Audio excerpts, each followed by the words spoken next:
Hello everyone, welcome to the Gyan Sagar classes. आज मैं इस वीडियो के अंदर सीए फाउंडेशन के बारे में डिस्कशन करूंगी। सीए फाउंडेशन में क्या क्या होता है, किस तरीके से हमारा सिलेबस डिज़ाइन किया गया है, वो हम पूरा का पूरा डिस्कशन करेंगे इस वीडियो के अंदर। तो सीए फाउंडेशन में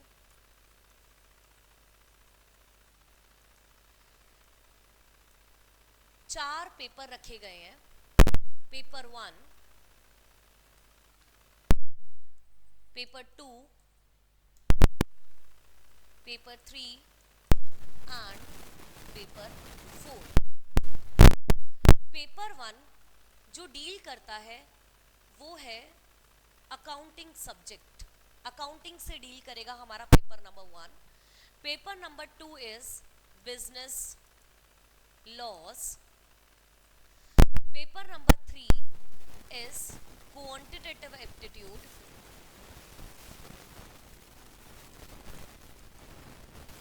एंड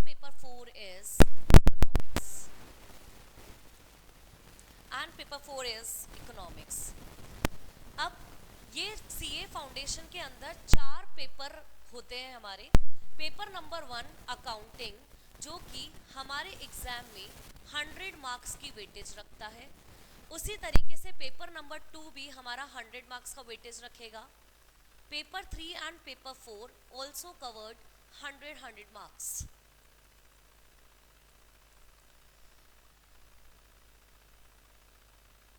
मैं जो आपके साथ डिस्कशन करने वाली हूँ, मैं आपको paper number 1 that is accounting के बारे में डिस्कशन करेंगे। बच्चों, अकाउंटिंग का जो पेपर है वो हमारा रहने वाला है सब्जेक्टिव पेपर। एंड उसी तरीके से जो हमारा क्वांटिट बिजनेस लॉस का पेपर है, ये भी हमारा क्या रहेगा, सब्जेक्टिव पेपर रहने वाला है। बाकी हमारे 2 पेपर्स जो रहेंगे वो हमारे ऑब्जेक्टिव रहने वाले हैं। तो अब मैं आपके साथ डिस्कस करूंगी पेपर नंबर 1 के अंदर जो अकाउंटिंग वाला पोर्शन है, इसके अंदर क्या क्या सिलेबस है, किस तरीके से हमारा सिलेबस की डिज़ाइनिंग की गई है, वो हम लोग पूरा डिस्कस करेंगे। अकाउंटिंग, तो सबसे पहले मैं आपको लेके चलती हूँ इसके सिलेबस पे। तो सिलेबस का एक बार ओवरव्यू देख लेते हैं, देन उसके बाद हम लोग स्टार्ट करेंगे एक टॉपिक। तो सबसे पहले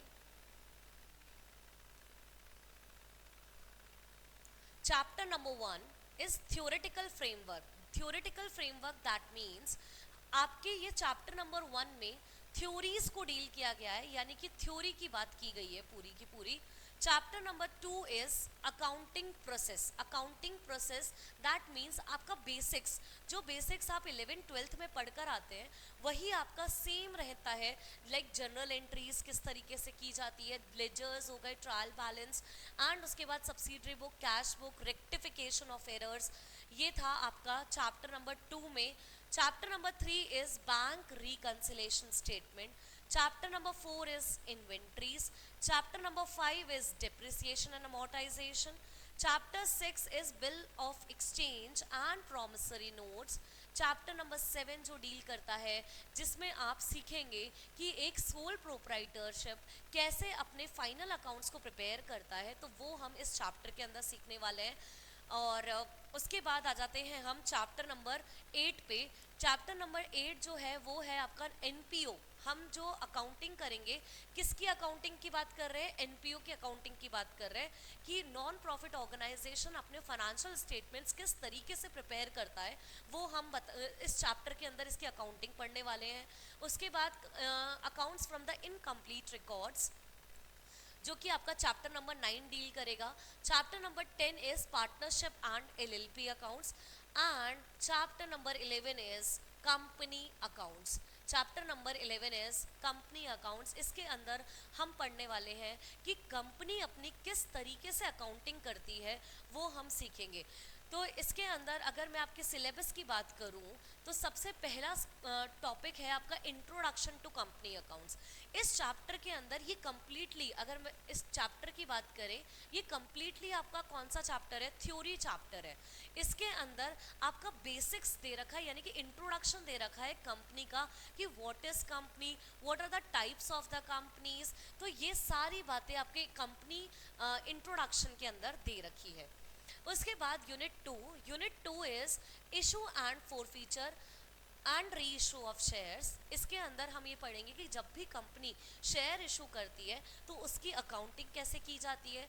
देन उसके बाद कभी भी फॉरफीचर होता है तो उसकी अकाउंटिंग कैसे की जाती है, और कंपनी अगर जो शेयर्स फॉरफीट करे हैं अगर उन्हीं शेयर्स को क्या करती है, री इशू करती है, तो इन दैट केस आपकी अकाउंटिंग क्या रहेगी, वो सारी बातें हम यूनिट 2 के अंदर पढ़ने वाले हैं। देन आ जाता है हमारा issue of debentures. Issue of debentures, जब भी कंपनी डिबेंचर इशू करती है तो उस केस में आपकी अकाउंटिंग कैसे होगी, जो कि हमारा यूनिट 3 कवर करेगा। उसके बाद यूनिट नंबर 4 के अंदर आ जाता है आपका bonus issue and right issue, कि आप बोनस जब भी कंपनी बोनस शेयर इशू करती है या राइट शेयर इशू करती है तो उस केस में आपकी अकाउंटिंग किस तरीके से होती है वो हम डील करेंगे यूनिट नंबर 4 के अंदर। देन उसके बाद redemption of preference shares. Redemption of preference share के अंदर हम लोग basically preference share redemption, that means repayment. जो प्रेफरेंस शेयर हमने इशू कर रहे हैं आज हम उनका क्या करने जा रहे हैं, रीपेमेंट करने जा रहे हैं, रिडम्पशन करने जा रहे हैं। तो इन दैट केस आपकी अकाउंटिंग किस तरीके से होगी वो हम लोग इस यूनिट नंबर 5 के अंदर पढ़ने वाले हैं।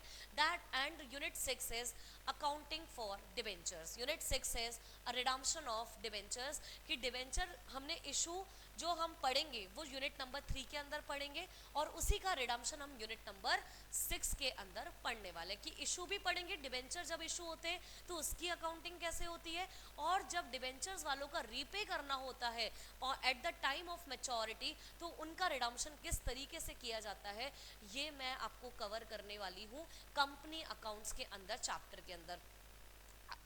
अब हम एक टॉपिक स्टार्ट करेंगे अकाउंट्स के अंदर। सबसे पहला मैं टॉपिक आपका लेने जा रही हूँ, that is redemption of preference shares. Redemption of preference shares. Redemption of preference shares. अब सबसे पहले अभी हम इस टॉपिक को जो मैंने लिखा हुआ है इसको सबसे पहले मैं ब्रेक करूंगी। सबसे पहले हम मतलब देखेंगे शेयर्स का, सबसे पहला मतलब देखेंगे शेयर्स का। देन उसके बाद हम सेकेंडली प्रेफरेंस शेयर्स क्या होते हैं, and third one is redemption.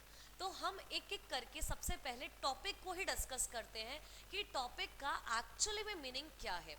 तो सबसे पहले मैं बताती हूँ आपको व्हाट इज शेयर्स। शेयर्स क्या होता है, जब भी कंपनी को कैपिटल चाहिए होता है, जब भी कंपनी को कैपिटल चाहिए होता है तो कंपनी क्या करती है, अपनी कंपनी के शेयर्स इशू कर सकती है। तो कैपिटल को कंपनी क्या करती है, स्मॉल स्मॉल पार्ट्स में क्या कर देती है, डिवाइड कर देती है। तो उसी को हम क्या कहते हैं, शेयर्स कहते हैं। उसके बाद आता है सेकंड पॉइंट पे, what is preference shares. Preference shares क्या होते हैं, नाम से ही क्लियर है, प्रेफरेंस दी जाती है। किन को, प्रेफरेंस शेयर होल्डर्स को दी जाती है। किस चीज में प्रेफरेंस दी जाती है, तो प्रेफरेंस शेयर्स को प्रेफरेंस दी जाती है दो चीजों के अंदर। दो चीजों के अंदर प्रेफरेंस दी जाती है। पहला, इन पेमेंट ऑफ डिविडेंड, सबसे पहले प्रेफरेंस दी जाती है in payment of dividend. Second preference जो दी जाती है in repayment of capital at the time of winding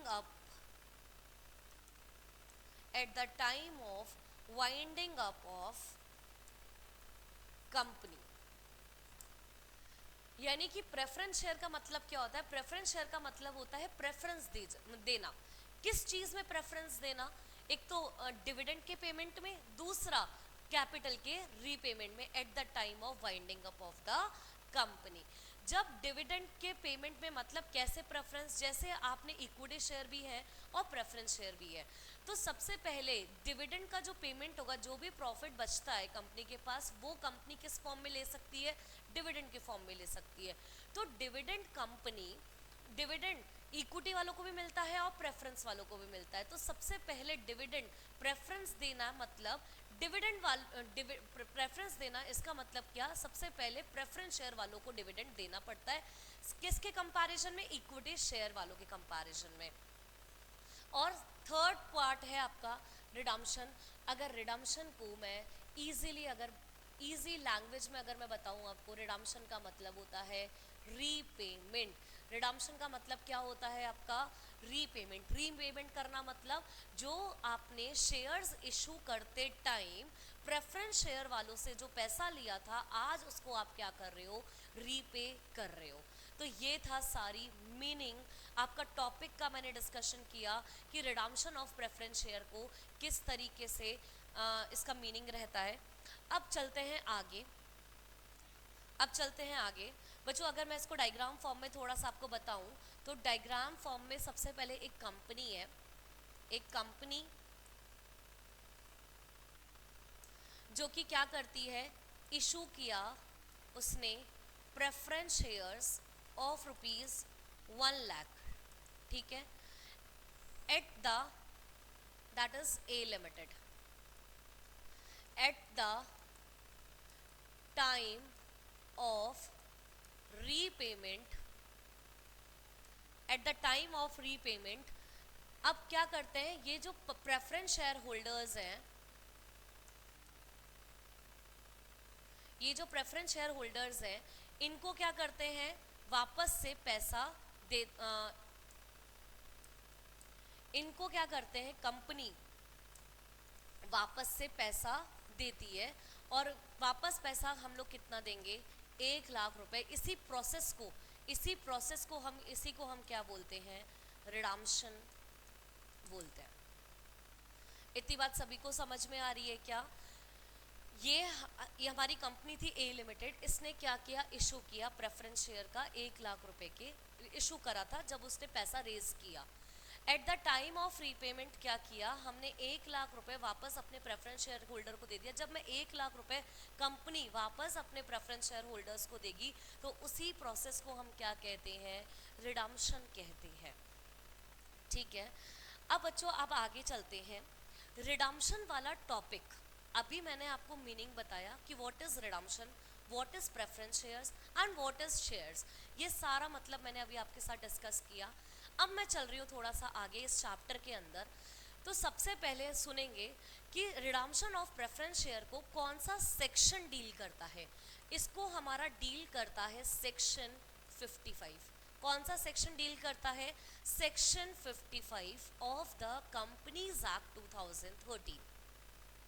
अब ये सेक्शन 55 को क्यों इंट्रोड्यूस करना पड़ा कंपनीज एक्ट को, क्या ऐसी जरूरत आ गई थी जिससे हमारा सेक्शन 55 को लाया गया, और इसकी वजह से हमें एक सेपरेट टॉपिक पढ़ना पड़ा, that is redemption of preference share.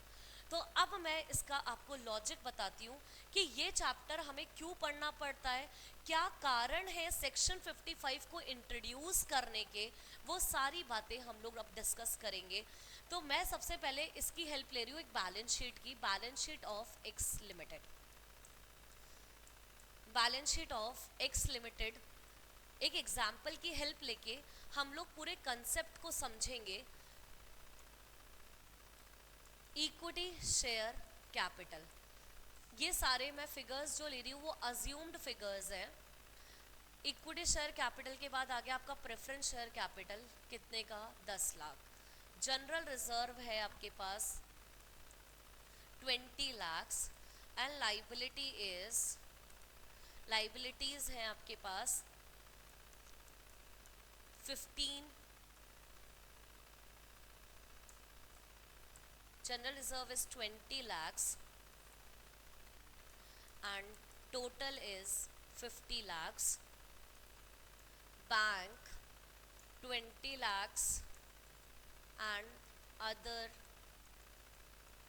assets will be 30 lakhs and total is 50 lakh. अब बच्चों ये बैलेंस शीट मैंने बनाई है।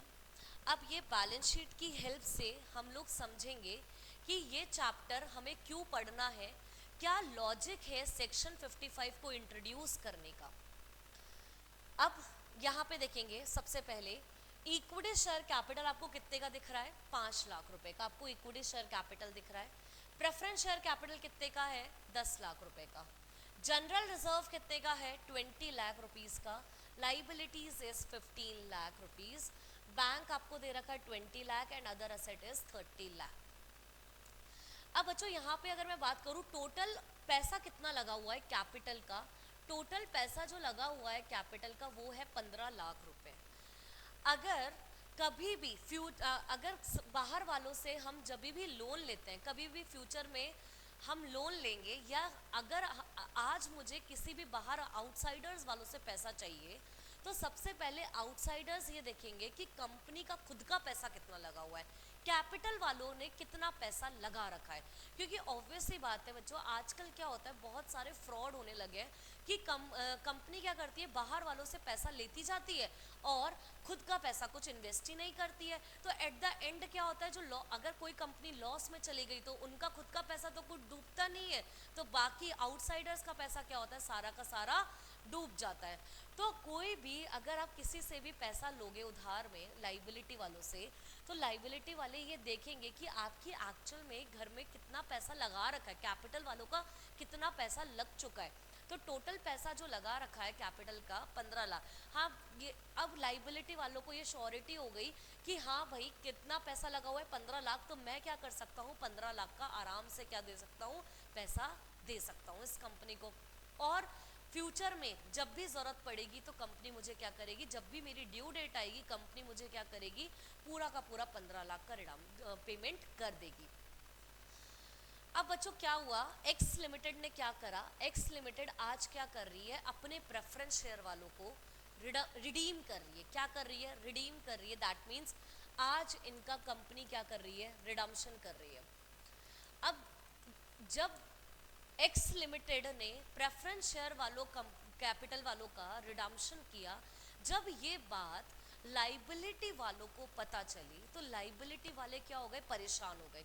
किस चीज़ से परेशान हो गए कि हमने जब पैसा दिया था तब उनकी कैपिटल लगी हुई थी कितने की, 15 लाख। आज ये क्या कर रहे हैं, जो भी प्रॉफिट कमा रहे हैं उसका पैसा कैपिटल वालों को रीपेमेंट करने में काम में ले रहे हैं।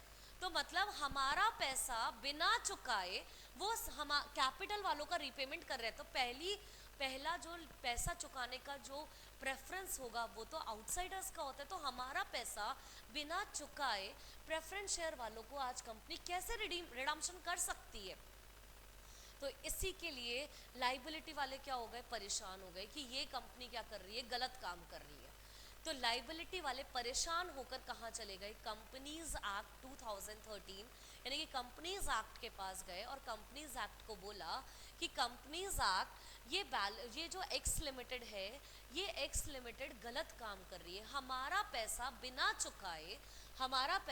चुकाए वो आज क्या कर रही है, कैपिटल वालों को रीपेमेंट कर रही है। जब कंपनीज एक्ट ने लाइबिलिटी वालों की बात सुनी तो कंपनीज एक्ट गई एक्स लिमिटेड के पास और एक्स लिमिटेड को बोला कि भाई तुम ऐसा कर क्यों रही हो, अगर तुम ऐसे काम करोगे, ऐसे कैपिटल वालों का रिडम्पशन कर दोगे बिना लाइबिलिटी वालों का पैसा चुकाए, तो ऐसे तो इनका ट्रस्ट क्या हो जाएगा, खत्म हो जाएगा तुमसे। ऐसे तो कोई भी किसी को भी पैसा देने के लिए तैयार ही नहीं होगा। तो फिर क्या हुआ, एक्स लिमिटेड ने बोला कंपनीज एक्ट मैं क्या करूं, मैं खुद क्या हूं, मजबूर हूं। किस चीज़ से मजबूर है एक्स लिमिटेड, एक्स लिमिटेड बोला कि मैंने जब प्रेफरेंस शेयर वालों से पैसा लिया था ना, तब मैंने उनको आज क्या किया था, आज कमिट किया था कि मुझे फ्यूचर में मैं इस दिन पे तुम्हें क्या करूंगी, जो भी कैपिटल का पैसा लिया है वो आज क्या कर दूंगी, रिडीम कर दूंगी। तो एक्स लिमिटेड बोली कि मैं आज प्रेफरेंस शेयर कैपिटल वालों का मेरी ड्यू डेट है, मैं क्या करना चाहती हूँ, इसका पेमेंट करना चाहती हूँ, मैंने कमिटमेंट दे रखी है सामने वाले को। अब जब एक्स लिमिटेड ने एक्स लिमिटेड ने की बात कंपनीज एक्ट ने सुनी, तो कंपनीज एक्ट बोला कि तुम भी अपनी जगह सही हो, लाइबिलिटी वालों, एक तरफ तो लाइबिलिटी वालों की बात सुनी, दूसरी तरफ एक्स लिमिटेड की बात सुनी, दोनों की बातें ही क्या लगी, उसको सही लगी। अब क्या हुआ, कंपनीज एक्ट ने क्या किया, फिर एक बीच का रास्ता निकाला। किसका रास्ता निकाला? एक बीच का रास्ता निकाला। और बीच का रास्ता कौन सा निकाला? बीच का रास्ता बोले तो सेक्शन 55 इंट्रोड्यूस कर दिया। सेक्शन 55 को क्या कर दिया? इंट्रोड्यूस कर दिया। और सेक्शन 55 में कुछ कुछ कंडीशंस डाली, और वो कंडीशंस हर कंपनी को कंप्लाई करनी पड़ेगी जो कंपनी क्या करेगी, रिडम्पशन करेगी प्रेफरेंस शेयर वालों का। तो सेक्शन 55 को इंट्रोड्यूस किया गया कंपनीज एक्ट ने, और बोला गया ये सेक्शन 55 सभी पे एप्लीकेबल है। जो भी प्रेफरेंस शेयर को रिडीम करेगा उसको सबसे पहले सेक्शन 55 की कंडीशन को फुलफिल करना पड़ेगा, देन जाके ही वो कंपनी क्या कर पाएगी, अपने प्रेफरेंस शेयर होल्डर को रीपे कर पाएगी। अब सेक्शन 55 में क्या क्या कंडीशंस आपको दे रखी है, कैसे कंपनीज को, हर कंपनी को कौन कौन सी कंडीशंस कंप्लाई करनी होगी, वो सारी बातें हम डिस्कस करेंगे आगे। उसके बाद अब next, for understanding section 55 conditions to be followed by all the companies. For understanding section 55 company condition to be followed by all the companies. Condition number 1. Condition 1, company redeem only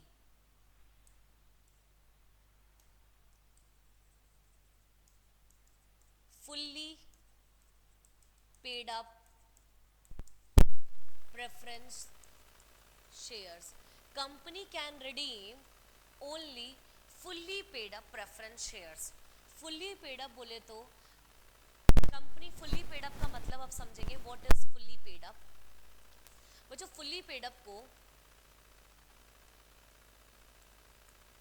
मैंने दो case में divide किया है, case number A and case number B. ₹8 called up and paid up। मैं मान रही हूं कि एक शेयर आपका कितने का है, 10 रुपए पर शेयर का, ठीक है। सेकेंड केस है आपका 10 रुपीज कॉल्ड अप एंड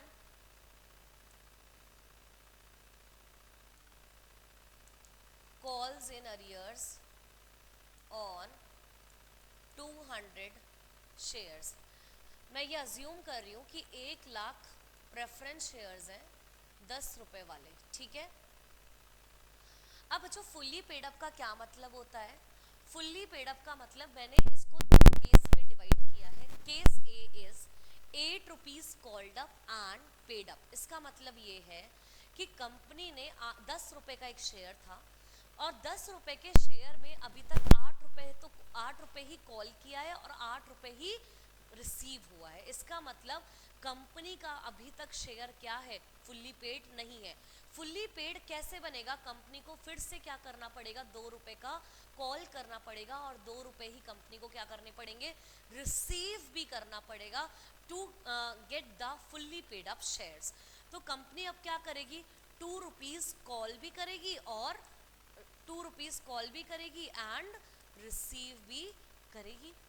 उसी के साथ इसका मतलब क्या, अगर कोई भी शेयर पार्टली कॉल्ड अप या पेड अप है तो सबसे पहले आपको क्या बनाना पड़ेगा, उसे फुल्ली पेड अप बनाना पड़ेगा। फिर फुल्ली पेड अप बनने के बाद यानी कि आपने सेक्शन 55 की कंडीशंस को कंप्लाई कर दिया, तो इन दैट केस फिर आप क्या कर सकते हो, रिडम्पशन कर सकते हो। उसके बाद 10 रुपए called up and calls in arrears on 200 shares. बच्चों टोटल जो शेयर्स थे वो 1 लाख प्रेफरेंस शेयर्स थे, उसमें से 200 शेयर्स पे क्या कर दिया, कॉल्स इन अरियर्स। अब इसका मतलब क्या हुआ, कंपनी ने 10 रुपए तो पूरा कॉल कर दिया, जितने की फेस वैल्यू थी उतना कंपनी ने पूरा कॉल कर दिया, लेकिन कुछ शेयर होल्डर्स ऐसे थे जिन्होंने पूरा पैसा नहीं दिया। तो बच्चों फुल्ली पेड अप का मतलब क्या होता है, जितने की फेस वैल्यू है उतना कंपनी ने कॉल भी कर लेना चाहिए और उतना ही कंपनी को रिसीव भी कर लेना चाहिए। इसका मतलब क्या हुआ, इसका मतलब ये था कि हमारे 200 शेयर्स रिडीम नहीं होंगे, तो बाकी कितने शेयर्स रिडीम होंगे, 98,800 शेयर्स कंपनी क्या कर सकती है, रिडीम कर सकती है। 98,900 शेयर्स ही कंपनी रिडीम कर सकती है। क्यों, क्योंकि हमारा सेक्शन 55 अलाउ नहीं करेगा जब तक इन 200 शेयर्स का पैसा कंपनी के पास रिसीव नहीं हो जाता। तो ये था हमारा फुल्ली पेड अप वाली पहली कंडीशन। उसके बाद अब हम चलेंगे सेकंड कंडीशन। सेकंड कंडीशन क्या है, company can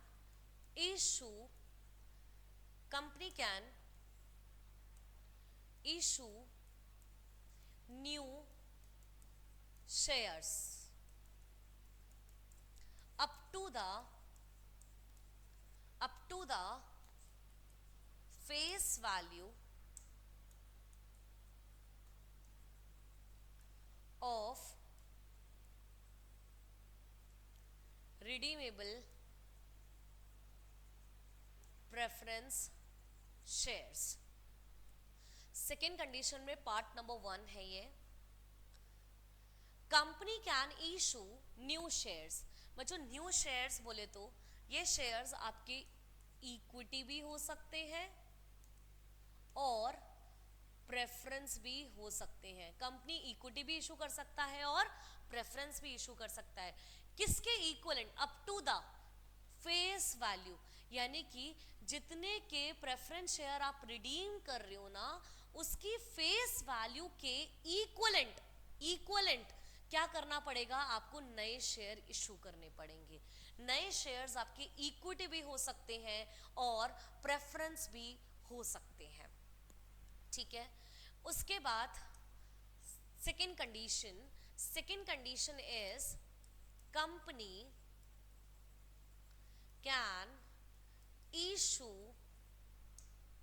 can transfer an amount equivalent to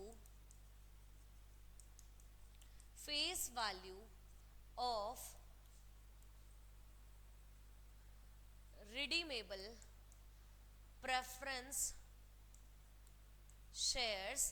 company can transfer an amount equivalent to the face value of redeemable preference shares from free reserve to CRR, from free reserve to CRR, or third part is partly from first and second, partly from first and partly from second। इसका क्या मतलब हुआ, अब बच्चों क्या होता है, section 55 में ऑप्शंस दिए गए। किसको ऑप्शंस दिए गए, कंपनी को ऑप्शन दिए गए। किस चीज का ऑप्शन दिया गया, या तो कंपनी क्या कर ले, जितने के प्रेफरेंस शेयर इशू कर रही है, जितने के प्रेफरेंस शेयर इशू कर रही है, प्रेफरेंस शेयर रिडीम कर रही है, उसके इक्वलेंट क्या कर ले, नए शेयर इशू कर ले। यानी कि एक बार के लिए आप बैलेंस शीट पे चले मेरे साथ, और बैलेंस शीट में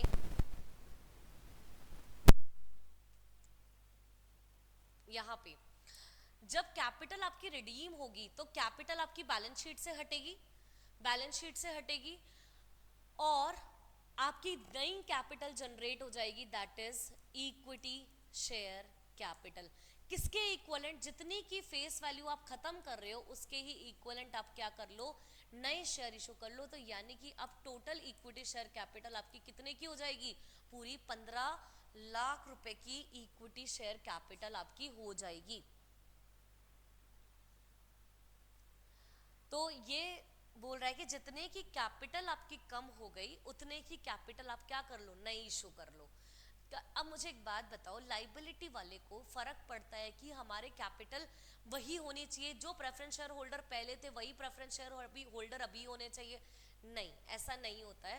कैपिटल जितनी मेंटेन्ड थी ना पहले, उतने की ही कैपिटल आपके आफ्टर रिडम्पशन भी क्या होने चाहिए, मेंटेन होना चाहिए। तो आफ्टर रिडम्पशन भी कैपिटल हमारी 15 की थी और आज भी हमारी कितनी है, 15 लाख की ही कैपिटल है। उसके बाद सेकेंड कंडीशन आपकी क्या बोल रही है, second condition is company can transfer an amount equivalent to the face value of redeemable preference shares, यानी कि कंपनी को क्या करना पड़ेगा, ट्रांसफर करना पड़ेगा, एक अमाउंट ट्रांसफर करना पड़ेगा। किसके equivalent, face value of the redeemable preference share. कहां से, फ्री रिजर्व से उठा के कहां डालना पड़ेगा, सीआरआर में। बच्चों अगर इन शॉर्ट में बात करूं तो फ्री रिजर्व से पैसा उठा के आपको कहां डालना है, सीआरआर में डाला है। फ्री रिजर्व क्या होते हैं, व्हाट इज सीआरआर, ये मैं अभी आपको डिस्कस करती हूँ। What is free reserve, free reserve ऐसे रिजर्व्स होते हैं जिसके ऊपर कोई भी फिक्स्ड ऑब्लिगेशन नहीं होता, they are free for payment of the dividend. Dividend को पेमेंट करने के लिए हम इजीली क्या कर सकते हैं, काम में ले सकते हैं। ऐसे प्रॉफिट्स को क्या कंसीडर किया जाता है, फ्री रिजर्व कंसीडर किया जाता है। एग्जाम्पल के तौर पे अगर हम देखें तो general reserve is considered as a free reserve, profit and loss account is considered as a free reserve, dividend equalisation reserve is considered as a free reserve. उसके बाद कोई भी अगर आपने एक्सेस प्रोविजन बनाया तो वो भी क्या कंसिडर किया जाता है, फ्री रिजर्व की तरह कंसिडर किया जाता है। तो ये सारी चीजें किस तरीके से कंसिडर करेंगे, फ्री रिजर्व की तरह आप कंसिडर करोगे। और कहाँ डालना है, एक सीआरआर अकाउंट, यानी कि फ्री रिजर्व से पैसा उठा के कहाँ डालना है, नॉन फ्री रिजर्व में डालना है। अब what is non free reserve, non free reserve यानी कि जिसका पैसा क्या कर नहीं कर सकते आप, कहीं भी जहां मन चाहे वहां काम में नहीं ले सकते। इनके ऊपर क्या होती है, रेस्ट्रिक्शंस होती हैं, यानी कि रेस्ट्रिक्शन होती है। आप सीआरआर, सीआरआर क्या होता है, इसका पर्पस क्या है, सीआरआर ये कंडीशन सेक्शन 55 में क्यों डाली गई, ये भी बातें मैं आपके साथ अभी डिस्कस करूंगी।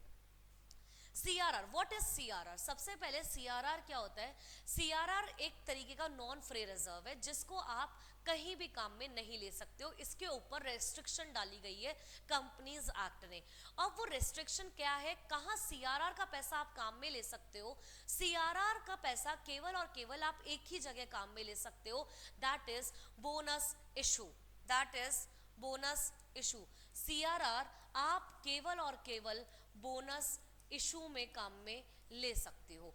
और what is bonus issue, bonus issue बच्चों फ्री ऑफ कॉस्ट शेयर्स होते हैं जो कि कंपनी इशू करते हैं। कंपनी के पास जब बहुत सारा पैसा इकट्ठा हो जाता है ना, तो वो अपने प्रॉफिट को क्या करते हैं, कैपिटल में कन्वर्ट करते हैं, यानी कि फ्री रिजर्व से पैसा कम करते हैं और कैपिटल बढ़ाते हैं। तो ये होता है हमारा फ्री रिजर्व। तो सीआरआर केवल और केवल एक ही पर्पस के लिए यूज किया जाता है, दैट इज बोनस इशू। बाकी सीआरआर और कहीं भी काम में नहीं लिया जाता।